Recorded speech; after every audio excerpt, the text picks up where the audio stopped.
Here at the Giver Marketing Network, we don't leave you drifting out in space. We connect you to a coach who will help you build and grow your marketing business.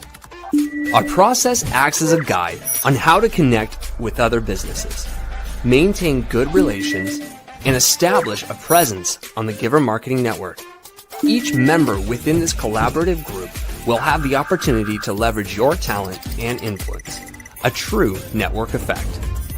If you are looking to collaborate on more projects, welcome to the Giver Marketing Network, the most trusted and highest rated collective of specialists on the planet.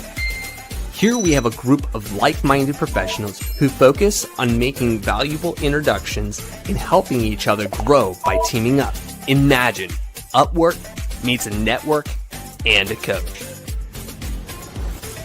The talent collectively includes services like visibility and SEO, creating logos, designing websites, managing social media, outreach messaging, visual storytelling, and much more. Think of what you could do with laser-focused allies, strengthening your business while offering your talents to the entire network.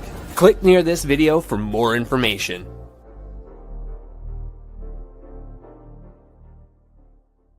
So welcome, Rajiv. Now, you have all sorts of things on there. I don't know how to read that. I'm going to be honest. Yeah, so the Chinese is because it's an homage to, I was just in China, and those two characters there mean fire dragon. So I'm a fire dragon. That's my Chinese zodiac.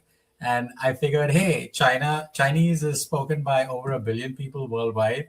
And given that this broadcast goes all over the world, there is a high likelihood that one of those people or a few of those people may be of a Chinese origin. And if they see these Chinese characters in my name, they will feel an automatic endearment to me to mention it like this up front. And I got to say, the red and the white just pops, it just pops so well. And red and white is used actually very often in China as well. So yeah, I think this is my small little attempt at socializing the Giver Marketing broadcast and the summit globally. There it is. I love it. Yeah, we're broadcasting everywhere. So you just never know who you might stumble across. Exactly. Well, so Rajiv, I'm excited to have you here. For those that don't know you, talk to us a little bit about your background and what you're doing, what you're up to, right? Sure. So that's actually in my presentation. Oh, well, then let's do that. Do you have it pulled up? Yeah, so I have it pulled up. I'm going to... All right, we'll pull it up and then we'll pull it in there. So if you haven't met Rajiv, he's pretty awesome. I'm just going to say we've partnered up on projects before, and he's a lot of fun to work with. Okay, so let's see. Screen sharing. Okay, share screen. And yeah, let's see if this works. I think it is. Am I sharing? There it is. Okay, sweet. Awesome. So, okay, great. So the technology appears to be working. The subject of today's talk per the agenda is AI. PR is PR 3.0. And in common language, I love using language that is more accessible to people. So in that vein, the topic that you see on screen is AI is your BFF. So for those that don't know, let me break down some of the acronyms in those words. AI stands for artificial intelligence. If you didn't know that, well, you probably have larger problems than we can deal with in this moment. But yeah, take my word for it. It's important. And BFF means best friends forever. It's a word that I've heard for the last 10 plus years. Hopefully it's familiar to you as well. So where I'm going with this is that AI is your best friend.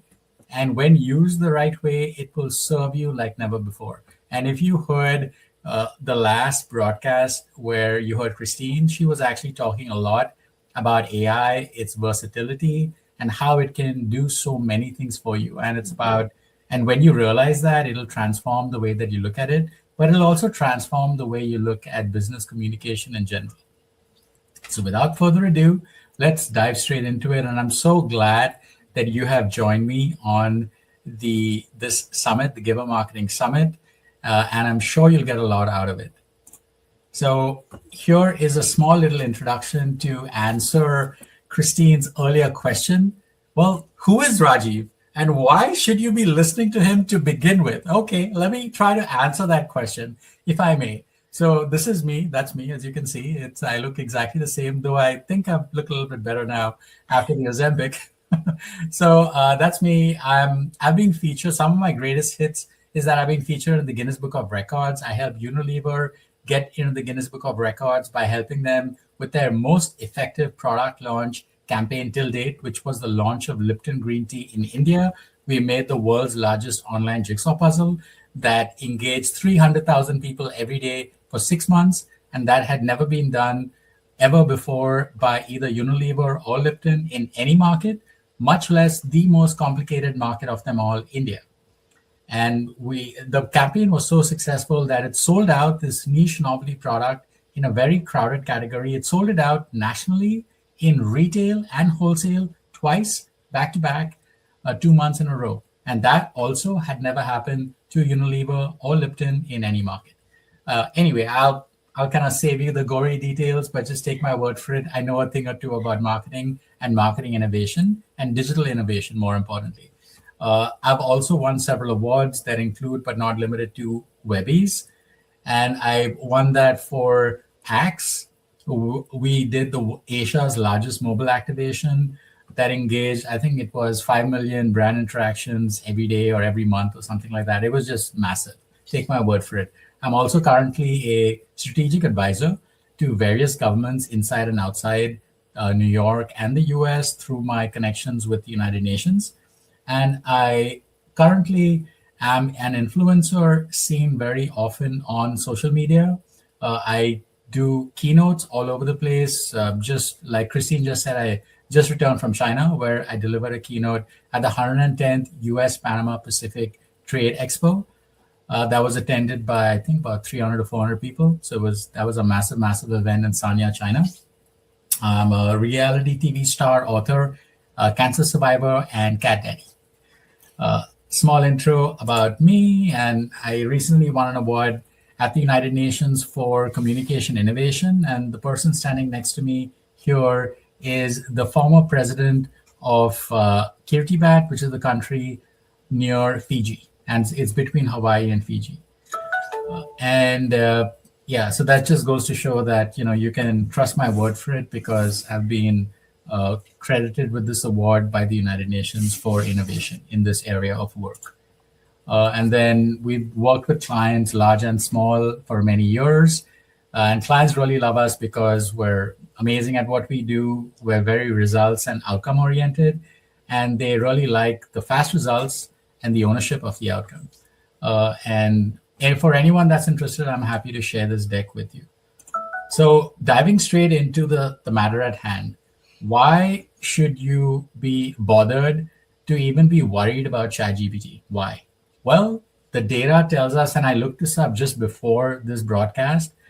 So everyone is using ChatGPT right now. And what do I mean by everyone? By everyone, I mean everyone to the tune of 800 million people every day. That's crazy. Yes. 800 million people use ChatGPT every single day. Let that sink in for a moment. 800 million people. That's a lot. Okay? That is a lot. So I think the question is, why would you not want to be listed as the best in your field? Exactly. So if you want for everyone, part of the focus of this summit is to switch the paradigm and to go from chasing to attracting. And rather than you chase customers, wouldn't it be cool if the customers were chasing you for a change? Well, there are many pathways to achieving that outcome. I'm here to talk about one of those many pathways. And one of those pathways is when ChatGPT mentions to its users, 800 million people, that your business is the best of the best. And what happens when you're listed by ChatGPT that has done all the research under the planet, and after all of that process says that you're the best? Well, people take that as gospel truth and believe it. And what happens after that? They start chasing you, pounding your door, and demanding that you take their money. So I'm working on this book. It's got a catchy title, Explicit Language Caution. But the let's say the toned down version of the title is Shut Up and Take My Money. Okay, so that's the title, working title of my upcoming book. And one of the ways of the reason I titled that is because that's what we want, right? We want our customers to say, okay, listen, I'm convinced, okay, you're my guy. You're going to get me past the finish line. Please help me. Can you help me? Can you please help me? Pretty please. Here, just take my money, please. Please, just work with me. I need your help, please. So that's what we want. And when ChatGPT says that your business is the best, that's what happens. That's the outcome. That's the outcome that we all want. And the whole focus of this presentation is to highlight the fact that when ChatGPT recommends you, you can be sure that that's what's going to happen. Okay, so ChatGPT is currently used by 800 million people every single day. It's being used by 1 billion people every single week. Okay, 1 billion people every single week. And this is the reason why you would want well, not all these people, because everyone is using it for their specific reason, but the vast majority of your audience is definitely using ChatGPT because everyone is using ChatGPT. And in fact, the tide has shifted quite a bit. Some estimates, I'm probably going to get to this in the next slide, but since we're on it right now, the data tells us that ChatGPT usage is going to eclipse Google as early as April of this year. What that means is, in simple language, is that there is more people going to be using ChatGPT than they are using Google. Okay, more people will use ChatGPT by April or September by some estimates than Google. So ChatGPT will now become the default place where people go to search for anything, and Google will be the next option after ChatGPT. So this is the reason why you really want to be featured on ChatGPT. Here's the data. ChatGPT, Gemini, the AIs are going to overtake Google in 2026.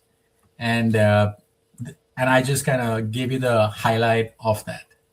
And the source for this is Kevin Indig to 2024 research study.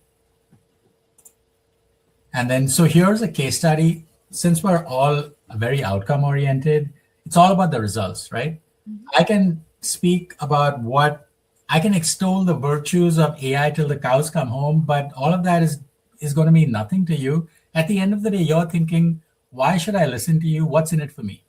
Okay, so let me show you what success looks like with this one case study.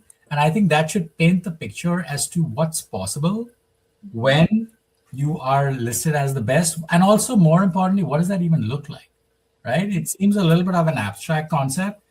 The purpose of this presentation is to make it less abstract, to paint a picture for you so it's actually more tangible. And hopefully after this, you will be even more excited to want to be featured on the largest platform on the planet at the moment. So here's a case study of one of our clients who is a labor and organizational behavior expert in the field. And what we did for him was we boosted his credibility on Google with a Google Knowledge Panel profile. And all of this is part of our approach to establishing credibility, establishing thought leadership, establishing domain expertise, and letting people know that you are absolutely the go-to person for anything specific. So this is what it looks like. So when you Google his name is Jason Greer. The AI preview here, in this case, the AI is Gemini, because that's Google's AI, and Gemini is the number 2 search engine, the number 2 most popular AI in the US. In fact, number 1 is ChatGPT, and there's a tie at number 2. The number 2 position is it has 2 spots, AI, Gemini, and Copilot, Microsoft Copilot. So Microsoft Copilot and Gemini both have approximately 15% market share in the US, and about 60 to 65% market share is ChatGPT, and the balance, I guess 10% is shared by Grok and the rest of them, Perplexity, et cetera, et cetera. But that is broadly what the data is on what the top AIs are. And obviously, depending on where you look, you might see slightly different numbers, but that is broadly what it looks like. But anyway, back to what I'm talking about here. So when you Google the client, in this case, his name is by his name, because that's human behavior. You Google people by putting their name in. And then when it tells you that he's a nationally recognized expert known as the employee whisperer, that automatically just immediately calls out wow, he's the guy. He's someone I need to know. If you're a business owner, industry owner, and you're dealing with some sort of employment labor issue, then he's the person you want to call, because you don't want to be in that issue for too long, because it could impact your profitability. And if you're publicly traded, it could impact your share price as well, which nobody wants, because when that happens, people get fired usually. And that's a bad thing for executives. Okay, so moving on, this is what the preview looks like on Google. Let's see what the expanded preview looks like. So this is what the expanded view looks like on Google. Now, if you look at this, it looks like a full-on resume. And it's intended to, because this is literally his greatest hits. And every single thing on here, the fact that a person can occupy this amount of space on Google, it's almost like a landing page, for crying out loud.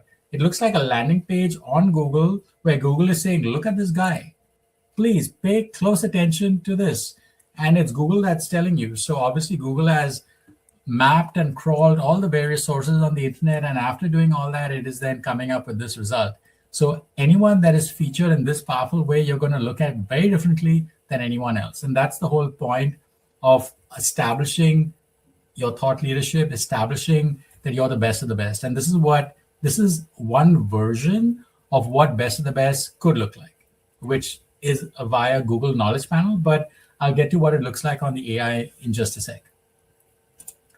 And we were talking about being listed as the best on ChatGPT. What does that look like? Great. This is what it looks like. So when you're on ChatGPT and you're asking ChatGPT a question and you're saying, okay, who's the top labor consultant in the US? And it lists his company as in the top 3. Now that is quite an achievement, to go from being someone that a few people know, and then ChatGPT says that you're in the top 3. Wow. That is like you're leapfrogging over several incumbents, many of whom have been in the industry a lot longer than Jason has. Okay. And this is just one view of what it looks like. And when this happened, when we achieved this, it 5x'd his revenue immediately. And to the point that now he's so busy, he doesn't take my text messages anymore. Can't blame him for that, can't fault him. But hey, when you get busy, then obviously the client comes first. And I'm okay with that.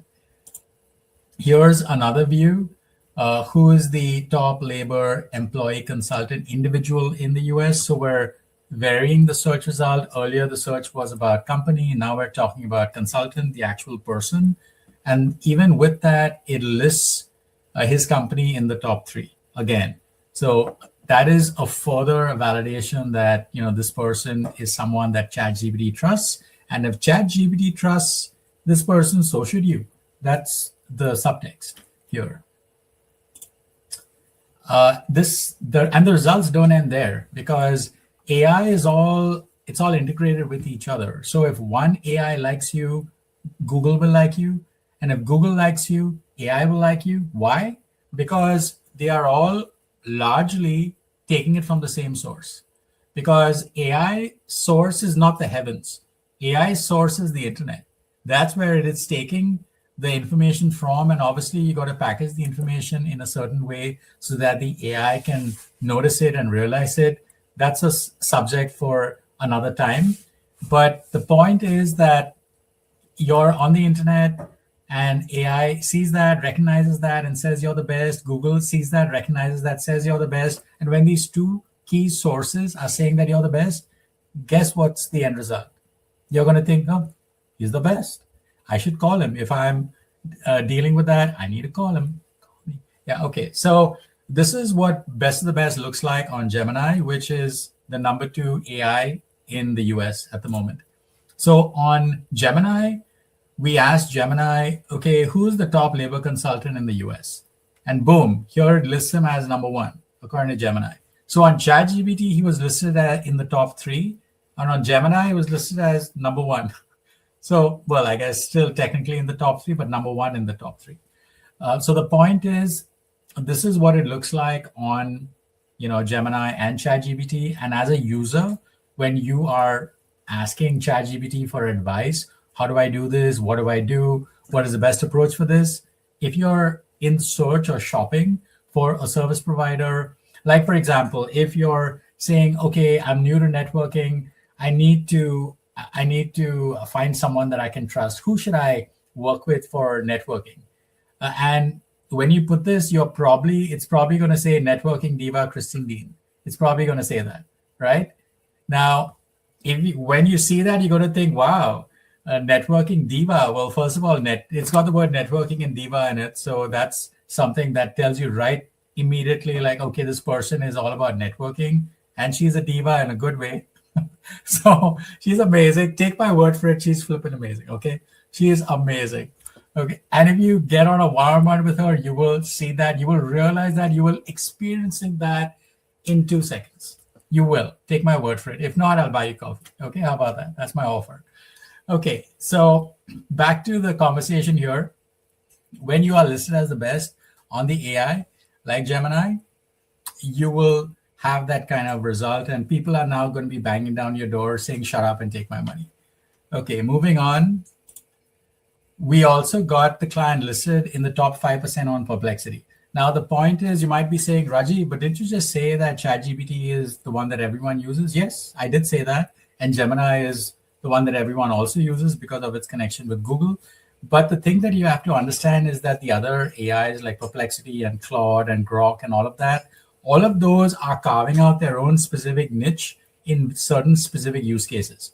So Perplexity, people like Perplexity because the way that it does research is a little bit different than everyone else. It almost gives you a deep dive on research where it validates its sources and presents its sources almost like a bibliography in an extremely well-researched book. So this is the reason why research-focused people, users, like Perplexity for that very reason. And there are several other reasons why Perplexity is good, and I won't get into that. That's, like I said, a topic for another time. I'm sure the next speaker after this will probably touch on that, but take my word for it. This is what it looked like on Perplexity, where we asked Perplexity, okay, who's the top 10, who's the best labor consultant in the US, and then it listed him as being the best, and it listed him as being in the top 5%. So that top 5% metric actually came from the search result on the AI, in this case, Perplexity. So Perplexity said that he's in the top 5%. I didn't. Rajiv didn't say that, Perplexity did. So hopefully you trust Perplexity a little bit more than Rajiv. But hey, pictures speak volumes, right? And here are the pictures telling you exactly what I just said. So you can believe every single thing that I'm saying. And then when I said that Perplexity has a very different experience as far as how it validates and backs up its search result, well, here you can see that it is throwing up various sources of the client, including the client's website, his social media, when he was featured in the news, when he was seen on ABC or CNN as a TV expert. So all these things kind of like come together. And one of my offers that I was thinking of is that if you jump on a conversation with me, I will give you a free hack on how you can get ChatGPT to list you. Now, this is not a silver bullet. This is not you do this and boom, you get the result tomorrow. No, but this will set you on the pathway of how to get it, and it'll get you thinking in the right way. Okay, so that's my offer. Definitely take me up on it, and you will definitely benefit, and you'll look at your business in a slightly different way, hopefully. Okay, so this is what the outcome looks like for the client on Perplexity. And then we even got the client listed as the best of the best in another way, which was getting him a leadership award, a leadership excellence award at the United Nations. So where am I going with all of this? The whole point here is that we're trying to get people to see the client as a thought leader, and we're trying to check as many boxes as possible, such that even if, okay, you don't like ChatGPT, you're that 1% person that doesn't like ChatGPT or Gemini or AI or Perplexity or Grok or whoever, you don't like them and you're saying, no, I don't trust it, all machine generated, I don't trust it. Okay, but do you trust him when he was seen on CNN or ABC? Maybe you do, maybe you don't. Do you trust him when he won the award at the United Nations? Maybe you do. So the point is, when it comes to establishing your leadership, you have to go above and beyond. And it's not just sitting on your laurels. Yes, I was on feature on CNN and ABC, and I got interviewed so many times on TV, and I was in the Wall Street Journal, etc. Great. If you've done that, amazing, awesome. Hats off to you. But the point is, it's a never-ending task. You got to keep that up. You have to always be in the media. And like Christine was saying earlier in her talk, it's an always-on process. You can't just do it once and then just say, okay, I'm done. No, you got to keep on it. You got to keep on it. Why? Because again, like Christine said, people today have ADD. They have the attention of a goldfish. They can't remember anything for longer than 5 minutes, and that's on a good day. Okay, so how do you get people to remember you? How do you get people to be top of mind? It's almost like advertising. So why do you see so many ads on TV? Because those companies, whether it's the pharmaceutical company, whether it's Nike, whether it's Geico, whoever it is, they're just trying to constantly be in your mind so that whenever you think of insurance or car insurance, thinking of Geico, or you think of Nationwide, or you're thinking of Farmers or whoever, right? So the reason why I mentioned these three is because these three advertise a lot, and that's why I remember it. So where I'm going with this is that when you're in the media, when you're on social, when you're publishing content, that is your way of advertising, because that's you putting a message out there. When people see that message, they think of you. They are reminded of you. And when they think of you, and if they happen to have a requirement for your services, there's a possibility that they may want to do business with you at that moment in time. So that's the reason why you always have to put yourself out there and constantly be in the media. There's no shortcut away from it, because currently the media landscape is extremely crowded and very fragmented. So what this means is that there are so many different sources that people use to get their information. And in order for you to break through that, you got to be on as many of them as is humanly possible. And this way, when you choose certain trusted sources, that kind of does the job for you. So when the reason why he didn't have to get this award at the UN, but the reason that he got it was because he was very conscious about getting an award from a very trusted source, a very reputed source.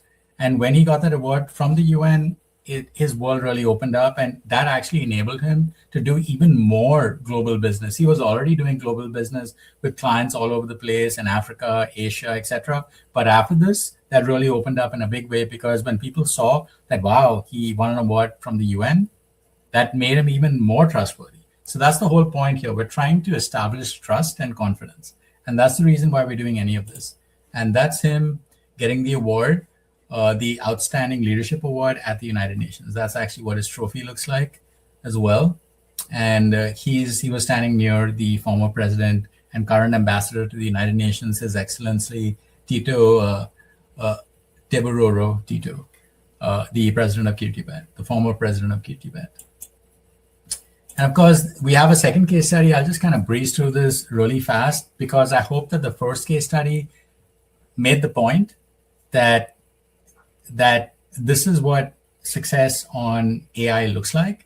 And it hopefully paints the picture and convinces you that, okay, I absolutely need to be thinking on how either me personally, as the business owner, is featured on AI, or how my business could be featured on AI. So here is another case study. Like I said, in this case, we got the client recommended by AI and by Google. And both these case studies have many parallels. The one main parallel is that, like I said, when Google loves you, AI loves you, and vice versa. So in this case, Google loves the client. The AI preview is saying that, if you're in the market for business valuation, then this is the client that you should consider. And the client is, mentioned prominently as one of the top three, options that they listed on the right-hand side. And like I said, when you're winning on Google, you're winning on AI, and vice versa.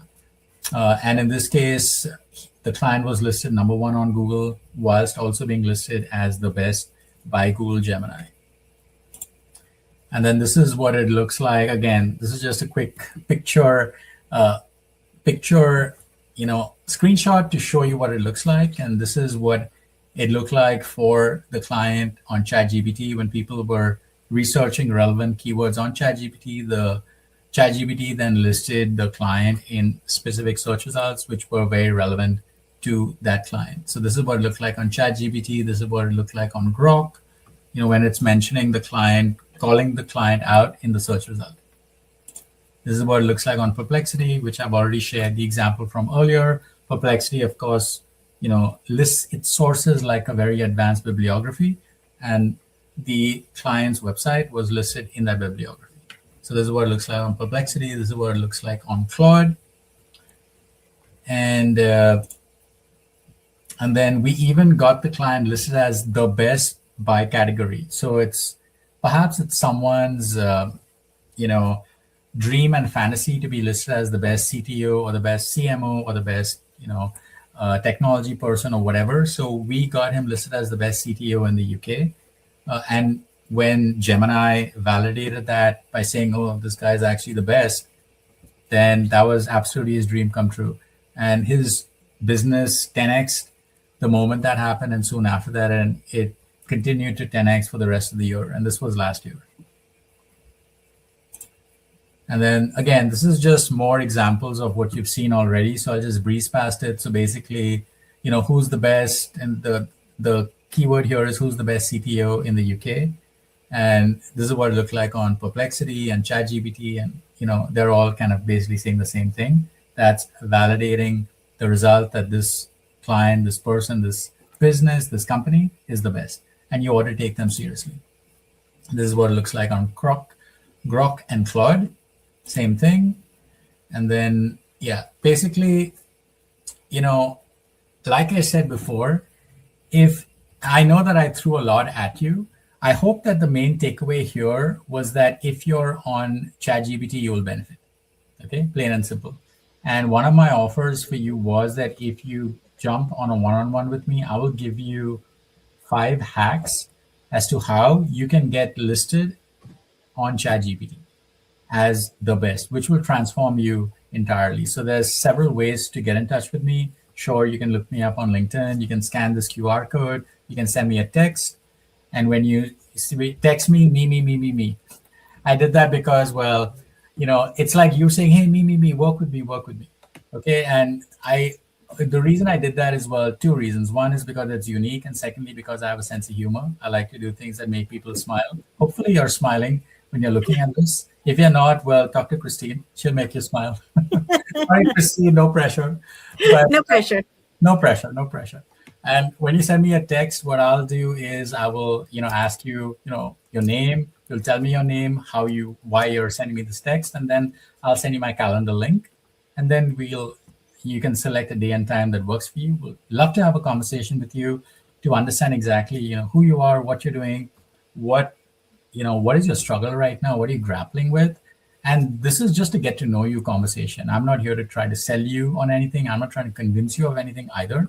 This is just like if you have watched this and have questions, you can use that time to ask me as many questions as you'd like. And I will answer all questions directly without holding anything back.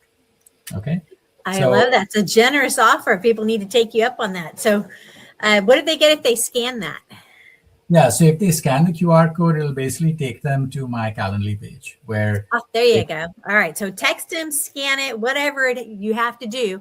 Or I dropped in the link in the chat for to connect with him on LinkedIn also. So however you get to him, get on his calendar and talk to him, because this really right now we're talking cutting edge right here. This is cutting edge. Yeah, and this is only if you want clients that tell you, please take my money. Now, if you're not into that, that's not your jam, you just love the hunt, you love chasing people. If that's you, no shade, but then please don't text me and please don't scan the QR. But if you are people that you want to be the chase, you want to be the chosen one, then text me, okay? All right. I'm going to take it down. So 3, 2, 1. There it is. Thank you, Rajiv. You always bring a ton of information with you. Hopefully people are thinking about how they can make this work with what their goals are with their business, their nonprofit, whatever it is. So take advantage of that opportunity to talk to Rajiv, because I know I always have a good time when I talk to him. He still enlightens me every time. Thank you so much, Rajiv. All right. We will